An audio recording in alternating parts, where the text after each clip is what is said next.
toda una vida. Me estaría contigo, no me importa en qué forma, ni dónde ni cómo, pero junto a ti.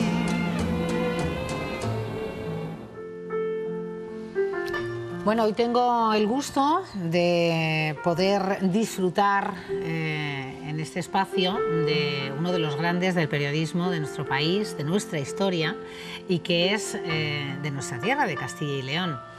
Abel Hernández. Muy buenas tardes, Abel. Buenas tardes. Yo te voy a pedir que antes de arrancar en esto que pretende ser una charla distendida, donde recorramos buena parte de tu vida y de lo que has hecho, antes de nada te gires y veas este vídeo.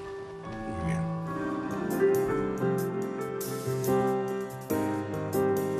Abel Hernández Domínguez nació en Sarnago el 19 de noviembre de 1937, en plena comarca de Tierras Altas, donde ni siquiera llegaba la luz eléctrica. No había más futuro que trabajar como pastor. Su inteligencia y el coraje silencioso de su madre Margarita lo encumbrarían como cronista autorizado de la transición. Habiendo fallecido su padre cuando apenas contaba a Abel 2 años, Margarita asumió el papel protagonista de una infancia en blanco y negro. Eran tiempos de resentimiento, noches a la luz del candil y racionamiento. Hubo de esperar hasta un 25 de octubre de 1948, coincidiendo con su cumpleaños, para ver recompensada la razón de fingir alegría en días señalados. Sus hijos estudiarían y lo harían fuera de Sarnago.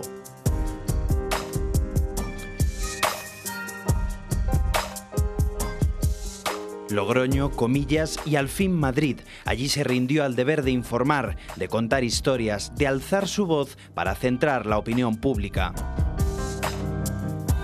El ejercicio del periodismo le brindó momentos realmente emocionantes. Desde la tribuna de prensa del Congreso de los Diputados vio aprobar la reforma política y abrir la puerta a la democracia. Presenció la moción de censura a Adolfo Suárez y echó cuerpo a tierra a punta de metralleta en el intento de golpe de Estado un 23 de febrero.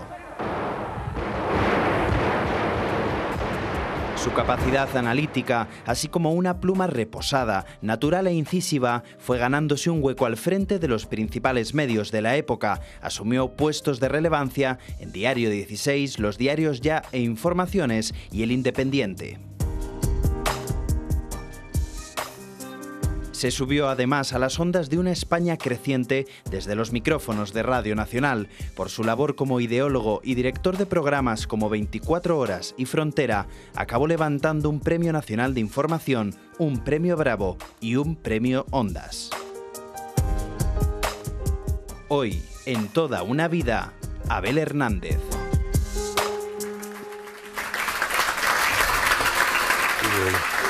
Pues así arrancamos. Muy bien. A ver cómo terminamos, Abel. Bueno. Pero aquí nuestros compañeros han intentado, Lo han hecho de muy forma bien. resumida, Muy bien. hacer un recorrido. ¿Te parece que volvamos al principio? Como A quieras. tus inicios, Vale. a tu patria, Mi patria es mi pueblo, claro, mi infancia. tu infancia. Bueno, Sí, pues ahí vamos está Sarnago. Sí, ahí está Sarnago, que es un pueblecito muy pequeñito. ¿eh? Ahí Este es mi padre. tu padre, mi padre era que muy yo guapo, muy siempre- apuesto, ¿eh? Mi padre que yo siempre he andado buscando en mi vida. Lo he dicho en alguno de mis libros, pero es verdad, es un problema, porque yo tenía 2 años y sí, pico 2 cuando el años. día que se muere yo pregunto dónde está mi padre, mi papá. Nadie me dio una respuesta convincente. Ahí estás con tu hermano. Ahí estoy con mi Delfín. hermano. Y al final, toda mi vida he estado buscando recordar. Claro, fueron mis 2 primeros años de la vida. ¿Y no has conseguido tener un recuerdo de tu padre? No he conseguido tener más que la foto y lo que me han contado, ¿no? Me parece que era un tipo fantástico. Pero Que era a lo mejor secretario lo he del idealizado. ayuntamiento. Era secretario del Ayuntamiento de Baltajeros. Sí. Y mi madre pues se quedó viuda con esto, con 2 criaturas, una de unos meses, que era mi hermano. ¿Ahí en esa foto? En esa foto estoy ahí arriba, allá al lado de la ventana, ese que está allí, el más alto que ¿El más alto? quizás, ¿no? El que está allí Luego, esta es una foto impresionante, es del año 48, es el don Juan, el maestro, que fue mi maestro, y esta es mi madre con los dos hijos. Con los dos. Mi hermano y conmigo. Los y dos hijos. la foto esa es impresionante porque es la diáspora, la gran dispersión. Yo he estado en un capítulo de mi libro del caballo de cartón, hablo de esta foto, y entonces esa foto de la escuela voy recorriendo cada uno de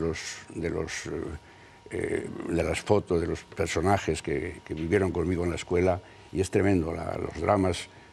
Fue una dispersión, como digo, hay como si el otoño llega a una ventolera y se lleva las hojas secas por todo esto, ¿no?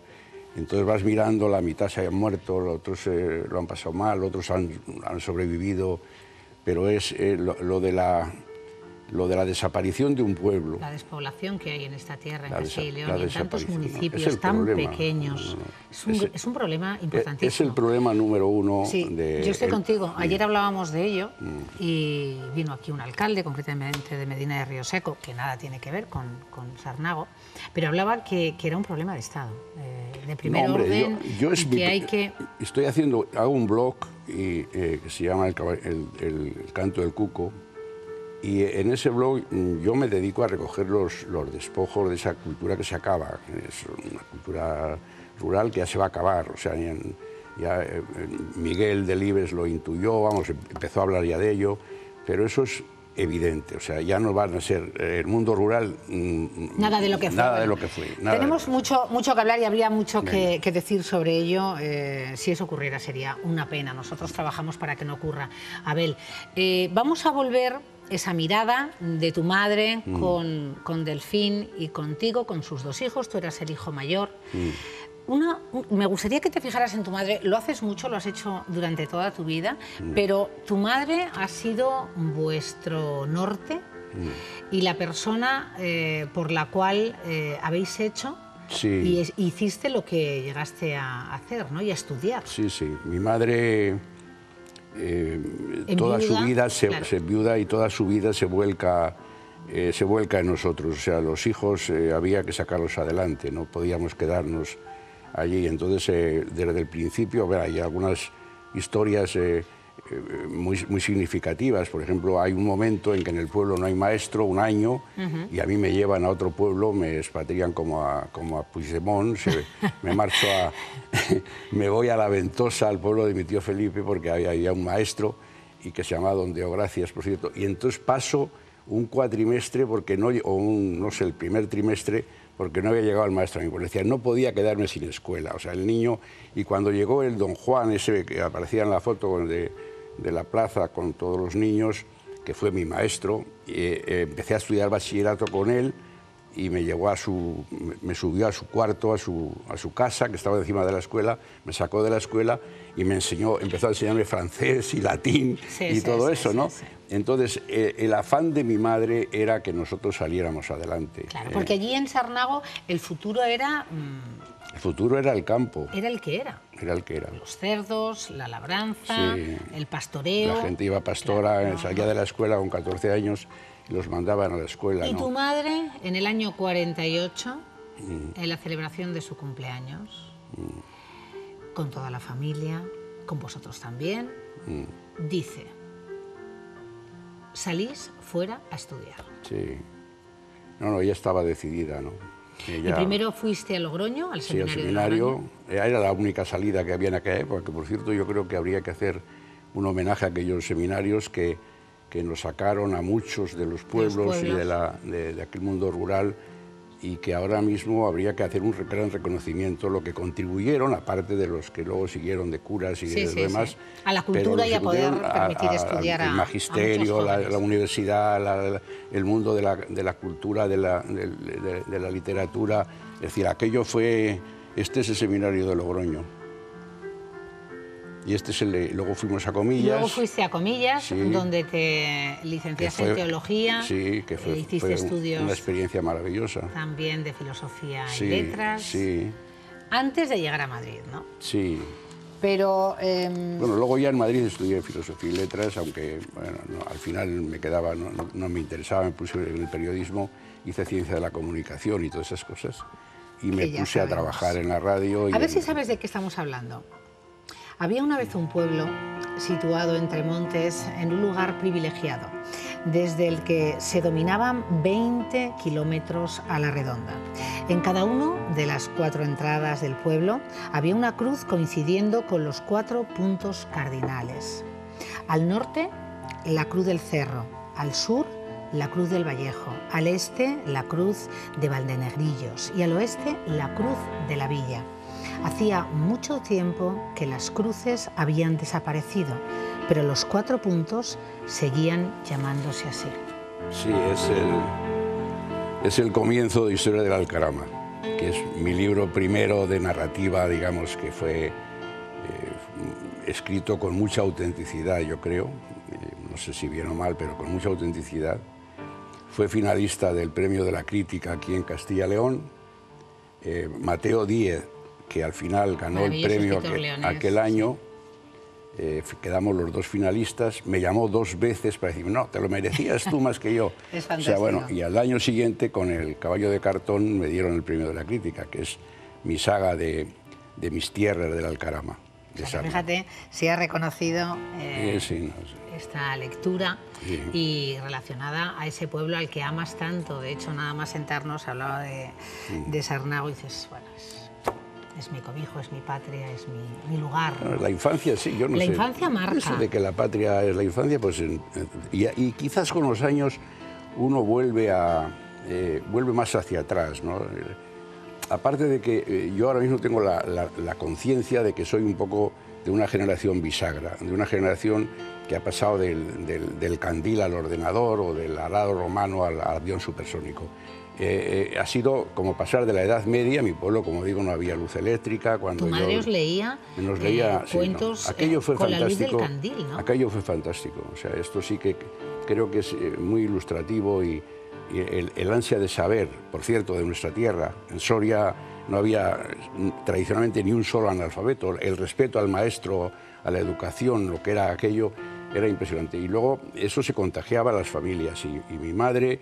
yo lo cuento también en alguno de estos libros. Baroja, le encantaba a tu madre. Le encantaba Baroja y un cura trabuqueño. Compraba los libros como por fascículos, los contaba, ¿no? le costarían 10 céntimos o un cuarto, o no sé. Pero ella era una mujer inteligente y adelantada a su tiempo. No, pero no era una mujer, o sea, no había estudiado, era una mujer que, bueno, se casó con un secretario de ayuntamiento y se suponía que estaba en un estatus un poco por encima, pero luego era una hija de labradores y toda la vida y hacía trabajos en el campo como todas las mujeres del pueblo. Sí. Pero sí que recuerdo, esa escena es impresionante porque es muy leccionadora y ha influido mucho en mi vida, si hablamos de mi vida.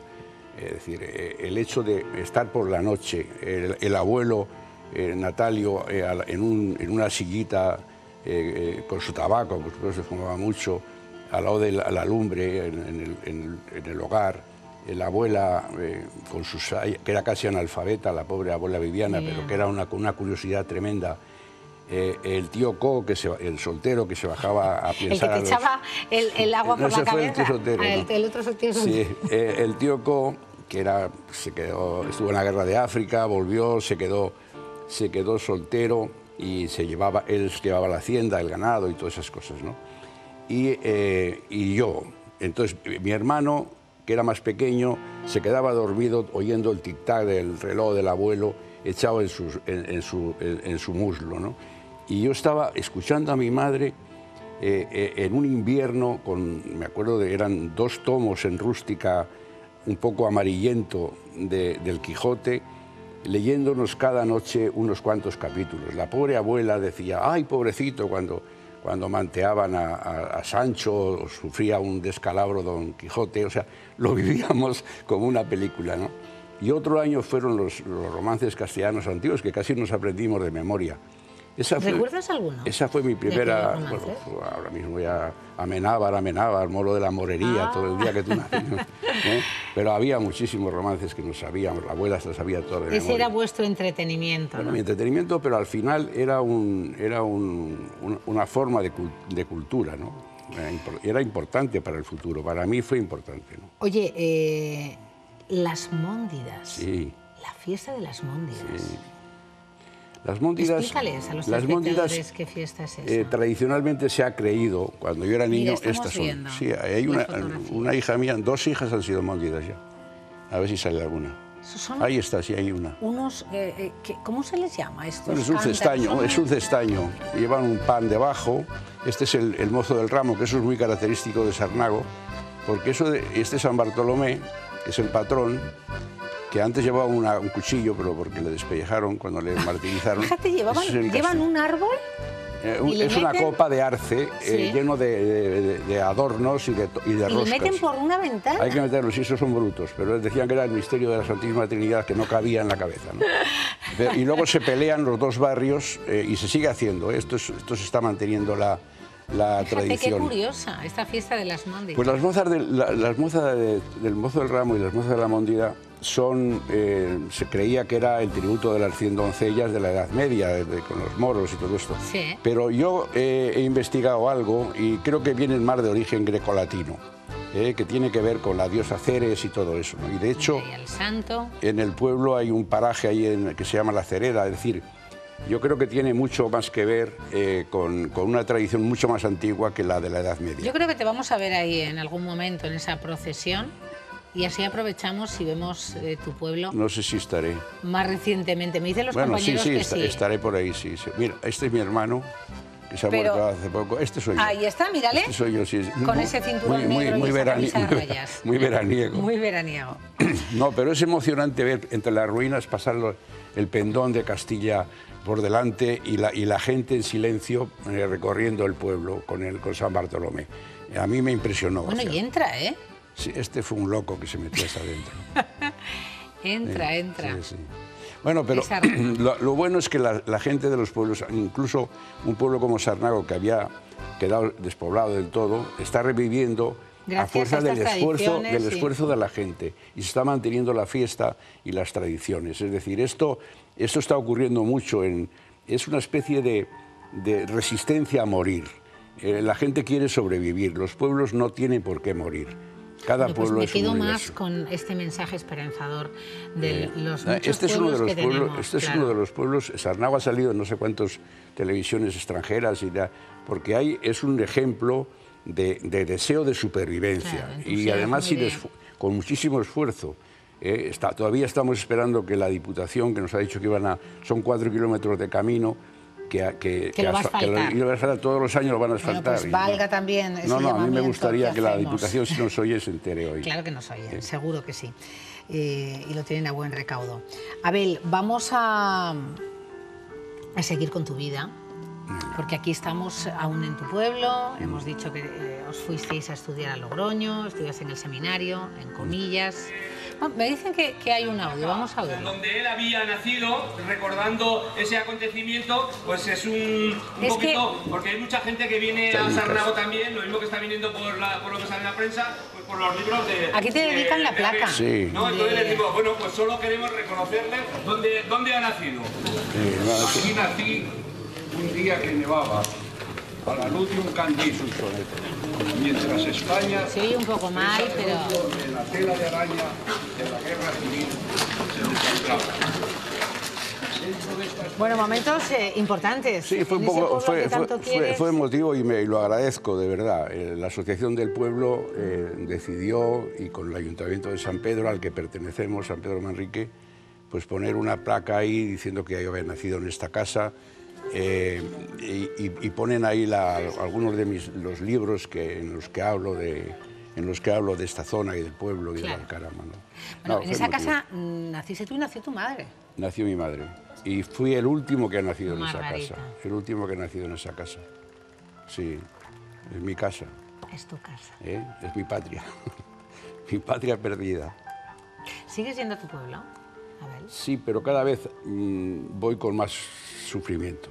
¿Sí? Porque se han ido perdiendo todas las referencias, incluso las referencias humanas. Es decir, llega un momento en que te encuentras con algunos coetáneos envejecidos como yo, pero al mismo tiempo con mucha gente que ya son de otras generaciones o que han venido de fuera. Es decir, no tienes la misma conexión que tenías antes, y luego sobre todo a la familia. Echas en falta pues se te amontona todos los recuerdos, ¿sabes? ¿Te emocionas mucho? Y ves sí, alguna vez me emociono. Estos libros que he escrito de historia de Alcarama, El caballo de cartón, etcétera, alguna vez los he escrito llorando, ¿no? O sea, y no soy soy un poco sentimental, soy católico y sentimental, y feo, católico y sentimental, pero católico y sentimental. Sí, dices que el hombre cuando llora se transforma alguna vez y vuelve a la niñez, ¿no? Sí, alguna vez me he emocionado escribiendo, he escrito con autenticidad, con sentimiento, lo que escribo,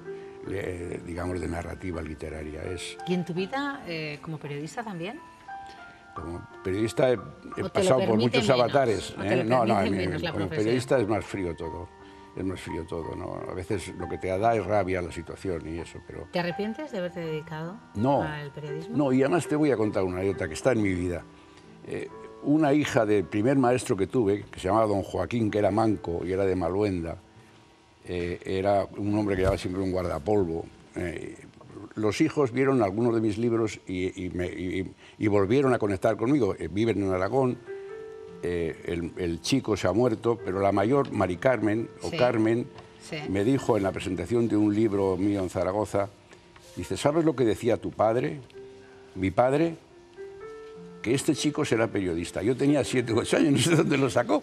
Dice, y acertó. Dice, siempre me he acordado que mi padre nos decía, este chico será periodista. Yo de eso, de don Joaquín, me acuerdo de una anécdota, fíjate si sería ya mayor, yo anciano y decrépito. ¿Que te acuerdas de las batallitas? No, que me acuerdo de una historia muy significativa, que fue una de las que me impactó desde fuera de mi pequeño mundo, que era el pueblo, ¿no? Que era el mundo en general, y un día vi al tío Casimiro, que era el alcalde, llegar con el periódico, corriendo en la plaza, asustado, a enseñárselo al maestro, que era don Joaquín, a decirle, mire, don Joaquín, lo que ha pasado. Habían tirado la bomba atómica en Hiroshima. Entonces yo, un niño de 7 o 8, había que calcular, no sé, tendría 7 o 8 años, yo me quedé viendo que algo grave era eso, que algo tremendo estaba pasando. Vi al alcalde y al maestro en medio de la plaza, un día de verano. Es decir, esa fue mi primera experiencia, digamos, de asomarme al mundo del periodismo, en el sentido terrible. Bueno, tu mujer, Pilar, ¿cuándo aparece? Pilar aparece es todo el mundo, el mundo es azaroso. No, es un ¿Y también mundo, para encontrar el amor? Dice que la providencia... Mira, esta foto, qué bonita. Estas somos Pilar y yo, sí. Bueno, pues aparece en Salou. Yo no quería ir a Salou, había ido toda mi familia. Yo quería irme al pueblo en vacaciones. Aquí os estabais casando. Esta es la boda. Tú siempre con gafas oscuras. Sí, porque sabes que tuve un pequeño accidente con una... Qué guapa Pilar, ¿eh? Guapísima. La más guapa. Cuando la viste dijiste... No, es verdad, es verdad. Entonces fue una cosa tremenda, porque fue una casualidad que nos tropezásemos en una acera de Salou en verano. ¿Y os casasteis y nos fuimos al poco tiempo? A los 2 años. A los 2 años, no demasiado. Mira aquí, oye... Aquí estamos ya de luna de miel, estamos en un yate. De navegante, ahí de capitán. Sí. Bueno, momentos maravillosos a lo largo de tantos años. Sí, pero fíjate, parece que he vivido Pilar, 50 vidas. Claro, es que es tanto de lo que tenemos que hablar. ¿Y 6 hijos? Y 7 nietos. Y 7 nietos. 6 hijos y 7 nietos. Tienes buena descendencia. Sí. Para que te recuerden y hablen bien de ti. Bueno, recuerden. Y saquen de ti todo lo bueno que has vivido durante tantos años y tanta historia que has protagonizado, que de eso quiero hablar también. Bueno. Porque, bueno, te dedicas al periodismo, te inicias en la prensa escrita, lo decía nuestro compañero en el vídeo. Y en la radio. Periódicos de referencia, exactamente, Diario 16, Ya, El Independiente, pero en la radio también, en Radio Nacional. Sí, en Radio Nacional. Yo era antifranquista. Estaba en la universidad y estábamos contra el régimen. Contra el régimen. Y entonces terminé periodismo y estaba en mi casa con mi madre, estaban en Fuentes de Magaña con mi hermano. Un año que me echaron de la facultad por revoltoso. El decano era Camón Aznar, y yo estudiaba Filosofía y Letras. Y me dijo, para no expedientarte, estate un año, apúntate, o sea, matricúlate por libre, y estuve un año allí. Y entonces, estando allí, ya había terminado periodismo, oí en la radio, en el Parte famoso, en una radio vieja que tenía mi madre en la cocina oyendo siempre, oí que había un concurso, una oposición para entrar en Radio Nacional. Es que estamos viendo fotografías, no te quiero interrumpir, pero son personajes que han sido importantes a lo largo de toda tu vida profesional y personal, ¿no? Sí, esto es... Larredondo, Vargas Llosa... Este es Escudero, que era el director de los cursos del Escorial, de la Universidad del Escorial, que es amigo mío. Trabajando. ¿Cuántos titulares, cuántas noticias, cuántos editoriales? Sí. ¿Cuántas fatigas y cuánta historia? Sí, ahí se podían escribir muchas cosas. Sí. Sí. ¿Tú has escrito? Aparte de algunos libros de ensayo político, importantes, efectivamente. Político, sí, lo que he escrito ha sido... Sobre la transición, sobre todo, te ha preocupado muy mucho que se contara. Viví muy de cerca. Y la verdad, porque la viviste muy de cerca. Fui muy amigo de Adolfo Suárez, bueno, muy amigo, sí, dentro de lo que cabe ser amigo de un entre político y periodista. Pero me llevé muy bien con... Secretos de la transición, tu libro, se titulaba. Secretos de la transición es el último libro que he escrito. Pero en ese libro, en ese último libro de Secretos de la transición, ¿has contado cosas que no se han contado? No se han contado y además no ha tenido mucha repercusión. Hay cosas interesantes, sí, es verdad. Es que hay una editorial, de poco alcance y no ha tenido suerte ese libro porque luego yo lo he releído y es un libro muy trabajado, donde hay muchas historias, muchas cosas, ¿no? Pero bueno, mi libro de referencia hay dos, que es de ensayo.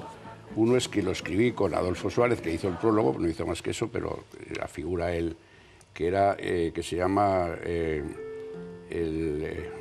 Fue posible la concordia. Ese libro, yo aproveché todos los discursos, declaraciones de toda la transición, y yo hacía el contexto, o sea, él ponía el texto y yo el contexto. Y entonces, la anécdota más divertida, más interesante de esto, es que a mí me costó muchísimo elegir el título, que fue posible la concordia. Y entonces en la tumba de Suárez, en Ávila, aparece, que yo no, me enteré después cuando lo hicieron, fue posible la concordia. La concordia fue posible. Qué bonito. Qué bonito. Pero vamos, una vez más, tus titulares quiero decir que tienen... el titular es mío. Sí, como de La Rosa y el Capullo también, y otros tantos. La Rosa y el Capullo. Que también tuvo lo suyo. Tenemos a alguien muy querido tuyo. Qué barbaridad. Javier Arenas, buenas tardes. Buenas tardes. Bueno, amigo y compañero de Radio Nacional, que ahora está en otras lides, en Casa Real, pero que ha tenido la deferencia de entrar en directo para saludar a su amigo y compañero, Abel Hernández. Así que, por favor. Pues la verdad es que hace tanto tiempo que en fin, hace mucho que Abel y yo no hemos coincidido personalmente. Javier, ¿cuánto? ¿Sí? ¿Cuánto?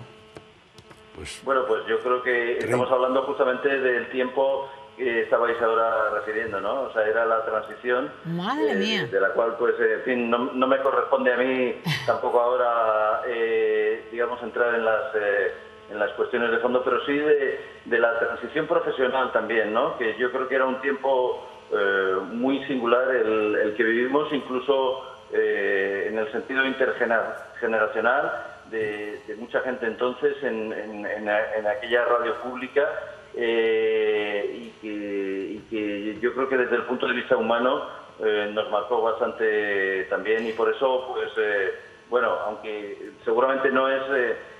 no somos, o la vida no nos ha hecho coincidir mucho tiempo, pero la verdad es que sí fueron momentos en los que trabajamos muy cerca y con mucha codo con codo, pues, y muy intensamente, ¿no? Lo que pedía, ¿no? El momento también, Javier.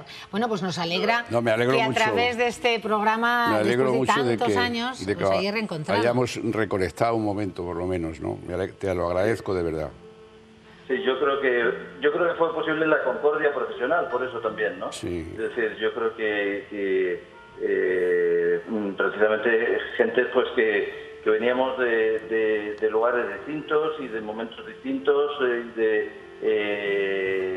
en fin, coincidimos en un trabajo en común. Y la verdad que os llenaba a los dos. Javier. Y además fuimos una generación que cambió la radio.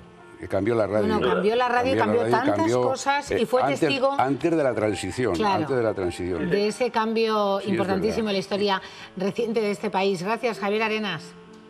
Un saludo para todos. Un abrazo, Javier. Y un abrazo a ver. Un abrazo. Gracias. Bueno, claro, es que en esa Radio Nacional, donde además recibiste por 24 horas un premio Ondas... Sí, no, la radio fue un mundo apasionante, que yo viví muy de cerca, haciendo muchos programas y guiones, luego con el cuadro de actores, hice de todo, o sea, en la radio, pero sobre todo informativos. O sea. Mira, esta foto... Sí, esta es la entrega del premio Ondas. Efectivamente, recogiendo el Ondas. Fíjate qué que personaje. Mira ahí.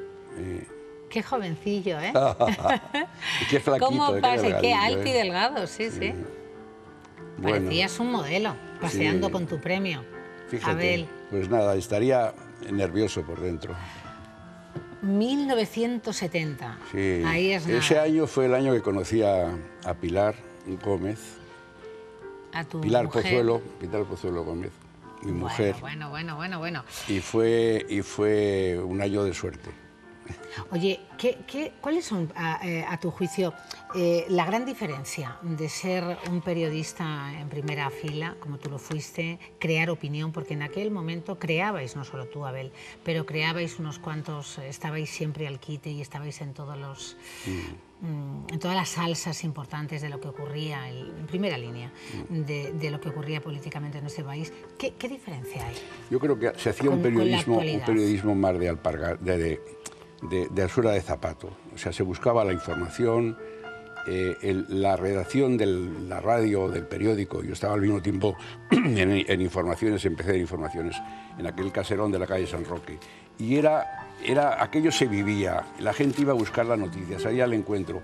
Ahora yo creo que se la encuentran más y vas a una redacción y parece un laboratorio, se edita. Claro. Todo es lo mismo, casi nadie da una exclusiva más que la que se la dan. Yo creo que el periodismo, aquel periodismo, sobre todo el del cambio hacia cuando se acabó la censura y empezamos a vivir de verdad la información y vimos que este país cambiaba y que hacíamos algo, ayudábamos para que cambiara. Aquello fue apasionante, y luego, claro, en medio de unos líos tremendos porque estaban los atentados todos los días, nos las jugábamos físicamente. Claro. Yo podía contar un montón de anécdotas que nunca he contado de cómo nos jugábamos la vida. Es que era bastante fuerte, ¿no? Amenazas por teléfono, tal, ¿no? Y luego constantemente el sobresalto del atentado, de lo que iba a pasar mañana, de si iba a haber un golpe de Estado, de si venían los tanques, que si... y luego que conjuegan con el 23F, claro, que aquello fue... Mira, yo aquel día en primera persona, aquel día tirado allí en la sala de al lado del Congreso, que me pilló saliendo para organizar una rueda de prensa con el nuevo presidente. Sí, estamos viendo imágenes. Estaban entrando, yo salí por la puerta de allá con otros cuantos. Siguen dando escalofríos, ¿no?, estas imágenes. Y me tiraron, nos tuvimos que tirar cuerpo a tierra, que fueron los momentos espantosos, oyendo los tiros, pero estábamos al otro lado del pasillo, solos, creyendo que nos iban a matar en cualquier momento, que estábamos cuerpo a tierra, y digo, a ver dónde meto la cabeza detrás de una columna por si disparan. Aquello fue, y yo lo que sentía aquella noche fue, primero, que no creía que iba a salir de allí vivo, o si no iría preso a donde fuera. Y además me sentí que eso también muchos lo pensaban, porque el cuñado de Adolfo Suárez estaba buscando sacar a su Amparo familia. Illana y a sus hijos. Sí, es que aquello, y el rey, y el rey. De Adolfo Suárez el rey en contra de lo que sea. Yo lo cuento en Secreto de la Transición. Bueno, lo que quería decir, que sentía vergüenza, sobre todo vergüenza, decía, después de todo lo que hemos hecho, de todo el esfuerzo, cuando estábamos saliendo adelante este país, otra vez en toda Europa hoy las televisiones estarán diciendo, están dando en los diarios hablados, otra vez España, otra vez un golpe, otra vez, era una vergüenza tremenda, ¿no? Ay, yo me estaría hablando contigo porque además es que tienes tanto que contar. Vente al sofá, ya cuando llega el momento del sofá es la escena última, es la escena última. Ven por aquí. Cuidado, ten cuidado. Me ha dormido el pie. Que se le ha... Bueno, ya está. Con tranquilidad, ¿eh? Ten cuidado con los cables, eso sí. No, que se me duerme el pie. Porque ¿Se te duerme el pie? Ya está. Bueno, ¿dónde me pongo? Pues mira, yo me voy a sentar aquí, vente aquí a este lado. Vale. A este lado, Abel. Y teníamos además una llamada por teléfono. José Antonio Escudero, buenas tardes. Hola, buenas tardes. Bueno, ¿qué tal?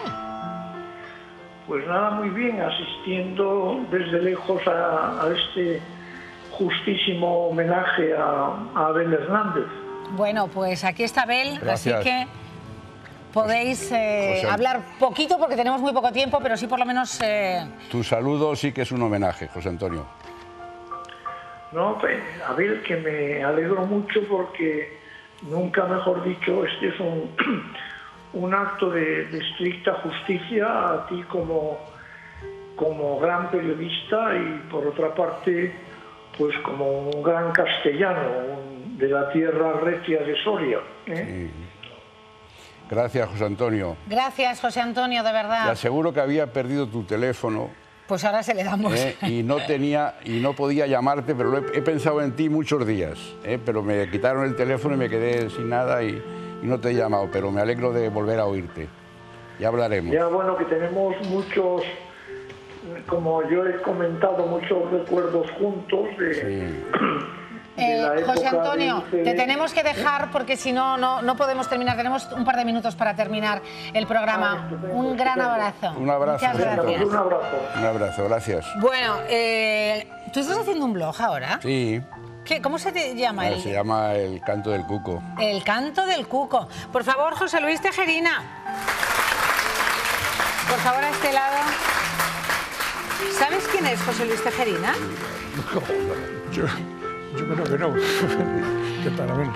Bueno, un gran seguidor. La primera vez que nos vemos. Nos vemos de lejos siempre, ¿eh? Siempre de lejos. A ver, ¿nos podéis contar muy rápido esta historia de admiración? Pues la historia empezó en el puerto de la Cruz.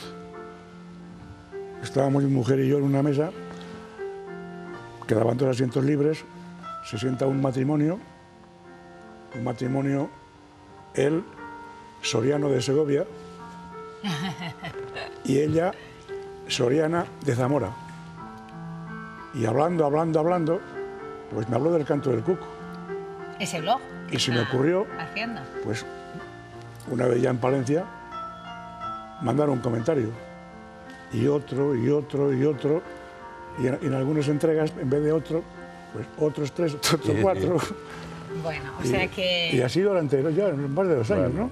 Ha sido el alma una relación. El alma del Canto del Cuco, era el que nos daba fondo intelectual y nos hace unas disquisiciones etimológicas maravilloso. Es un sabio, Bueno. Tejerina es un sabio. Bueno, pues nosotros queríamos poner el colofón, el broche de oro a esta grata tarde. Esperemos que lo haya sido para ti. Te iba a abrir yo el regalo. No, abro yo. Pero te lo doy yo. Y que abrir eres tú. Y disfrutarlo del programa para que continúes tu trabajo, que lo haces también, escribir además de hablar. Y haber sido uno de los grandes periodistas de este país. Para que sigas anotando, hasta con bolígrafo, que no falte, para que no tengas excusa. Lo dejo ahí, de momento, no sé si estorba. No, hombre, yo quiero agradecerle de verdad a José Luis, que no nos habíamos visto, más que de referencia, pero yo sentía una enorme admiración por él y una aprecio, pues te lo hemos traído. Especial, o sea que lo agradezco de verdad. Y quiero hacer aquí una mención, es que al llegar a la televisión he visto calle Francisco Umbral. Y me han conmovido por dentro porque Paco Umbral fue muy amigo mío. Y cuando he visto su calle he dicho, hombre, ya he venido como bien acompañado, ¿no? Pero Paco fue un amigo mío y quería desde aquí rendirle, desde Valladolid, de su tierra, claro, rendirle ese homenaje al gran Francisco Umbral, bueno, que es muy distinto desde el punto de vista humano de lo que aparecía. Claro, como siempre, ¿no? Bueno, todavía esto... Esto es una agenda. Bueno, es una agenda para que tú hagas tus anotaciones. Gracias, Abel Hernández, gracias de a ti, verdad. Cristina. Muchísimas gracias. Gracias también a José Luis Tejerina, que ha puesto este punto y final. Y nosotros pues también lo tenemos que poner a la tarde del viernes, a esta semana, que bueno, pues es el preludio, como les decía al comienzo, de un descanso, de una necesidad que tenemos todos de hacer un alto en el camino. El lunes volvemos a emprender este camino, ustedes y nosotros. Gracias y que disfruten. Muy bien.